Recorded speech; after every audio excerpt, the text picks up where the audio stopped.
जब हिंदुस्तान के ऊपर आतंकवादी हमला हुआ और उसके बाद हम आईएमएफ में देश के लोगों को कन्विंस ही नहीं करा पाए कि पाकिस्तान को जो पैसा मिल रहा है 2 बिलियन डॉलर, इसका इस्तेमाल आतंकवाद के लिए होगा, कोई गारंटी है इसकी?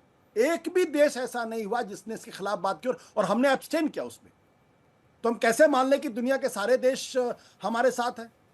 अमेरिका के राष्ट्रपति क्या कह रहे हैं, उसको सुनकर तो मेरा माथा शर्म से झुक गया।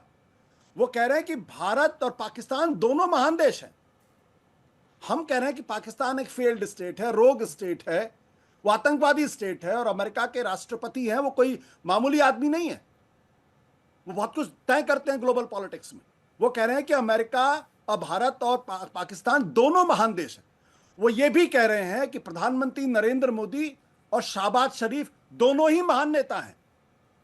अब ये भारतीय जनता पार्टी को तो स्वीकार हो सकता है, कम से कम मुझे स्वीकार नहीं हो सकता, मैं ये मानने के लिए तैयार नहीं हूं। और तीसरी बात ये है कि हमारा विदेश मंत्रालय कर क्या रहा था, उसने क्या पहले से तैयारी नहीं की थी कि अमेरिका की तरफ से इस तरीके का कोई बयान आ सकता है, और आने के बाद क्या विदेश मंत्रालय को जम के जवाब नहीं देना चाहिए? तो मैं आपको अच्छी तरीके से बता सकता हूं कि जब 1971 की लड़ाई हुई थी तो 6 महीने सेना के जंग के पहले भारत ने सारे ग्लोबल जो कैपिटल्स थे वहां इंदिरा गांधी समेत तमाम लोग गए, उन लोगों ने जाके देश के पक्ष में माहौल बनाया, और उसके बावजूद अगर अमेरिका की जब धमकी मिली तब भी भारत ने उसका जवाब दिया। तो मैं एक ही बात कह रहा हूं कि भाई अगर इतने ही कॉम्पिटेंट हमारे विदेश मंत्री थे तो अमेरिका की तरफ से यह बयान क्यों आ रहा था, और बार-बार एक सेकंड, और क्यों उनको यह कहना पड़ गया है यूरोपियन यूनियन के देशों को, हमको प्रीचर्स की नहीं, हमको पार्टनर्स की जरूरत है।